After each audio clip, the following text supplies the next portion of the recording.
20,000 people woke up this morning on a ship they cannot leave. Not because of weather, not because of engine failure, not because of anything their captain did wrong. Because of a 21-mile strait and a war they have no part in. His name doesn't matter. He is a merchant sailor, one of 20,000, doing a job he has done for 11 years, moving cargo across the ocean, keeping the world supplied. This morning, he cannot go home. He does not know when he will. And he is not alone. The United Nations International Maritime Organization confirmed on May 8, 2026, 1,500 ships, 20,000 crew members, trapped in the Persian Gulf. This is their story, and the story of how the world's most important waterway became a prison. To understand what happened to these vessels, you need to understand what the Strait of Hormuz actually is. At its narrowest point, 21 miles wide, the actual shipping lanes used by tankers, 2 miles wide. Through those 2 miles flows 20% of all the petroleum and gas traded globally, every single day. Saudi Arabia's oil, the UAE's exports, Iraq's, Kuwait's, Qatar's liquefied natural gas, the fuel that heats homes across Europe and Japan. There is no alternative route that handles this volume. When Hormuz stops, the global energy market does not slow down gradually. It stops. The IMO Secretary General said it plainly. Maritime shipping moves over 80% of total consumed products in the world. That number explains why 1,500 ships are sitting idle right now. Their cargo is needed. Their companies are losing money every day. Their crews have families waiting, and there is nothing any of them can do. February 28, 2026. The United States and Israel launched military operations against Iran. Within hours, Iran retaliated, not just with missiles at military bases, but with something more calculated. The Islamic Revolutionary Guard Corps Navy moved into the Strait of Hormuz. Fast attack boats flooded the shipping lanes. Naval mines were laid in the primary transit corridors. Warning broadcasts went out to every vessel in the region. The message was simple. The strait is closed. Ships already in the Persian Gulf could not leave. Ships approaching from the Gulf of Oman stopped and held position. Port operations at Jebel Ali, Dammam, and Ras Tanura effectively halted. Within 72 hours, one of the world's busiest shipping corridors had become a parking lot. Here is what those numbers actually mean for the people living inside them. The Persian Gulf in May reaches surface temperatures of 35 degrees Celsius. Humidity is extreme. Ships at anchor burn fuel just to maintain power for air conditioning. Fresh food runs out.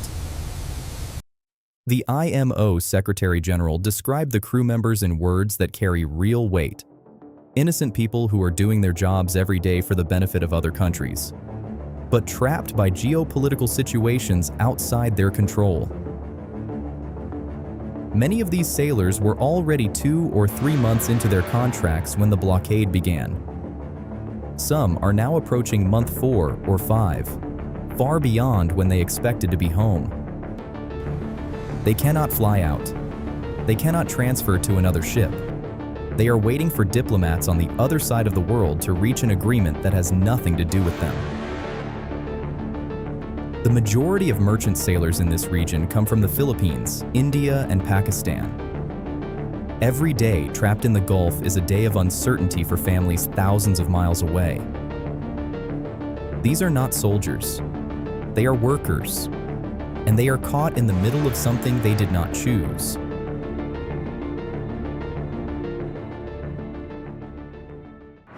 On May 4th, the United States launched Operation Project Freedom. The mission: escort trapped commercial vessels out of the Persian Gulf through the Strait of Hormuz. 2 vessels transited safely on May 5th. Then, the operation was suspended. On May 7th, 3 U.S. destroyers, USS Truxtun, USS Rafael Peralta, and USS Mason, were operating in the strait when Iranian forces launched a coordinated attack. Missiles, drones, fast attack boats swarming the formation. All threats were intercepted. No American sailors were killed. U.S. forces struck the Iranian launch sites in response. But here is what that engagement actually reveals. Clearing 1,500 ships is not a single operation. It is weeks of continuous high-risk missions, in waters where Iran still controls the northern coastline, where mines have not all been cleared, where fast boats can swarm at any moment. The USS Truxtun can escort a convoy. It cannot escort 1,500 ships simultaneously. Then, Iran made a move that added an entirely new dimension to the problem.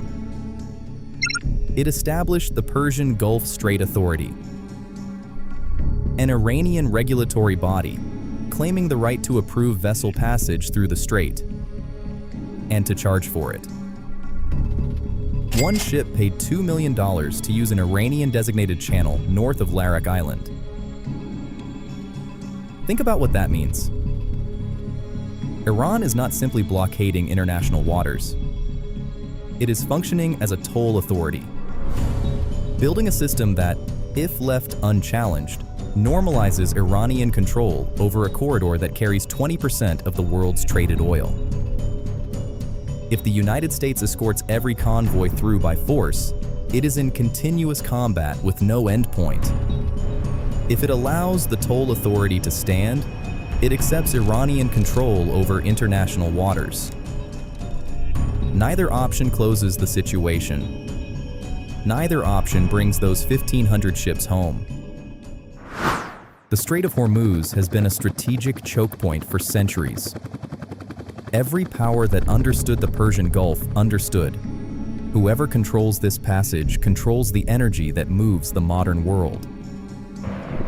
What is different in 2026 is scale. The volume passing through Hormuz today is larger than at any point in history. The consequences reach further and faster than any previous crisis.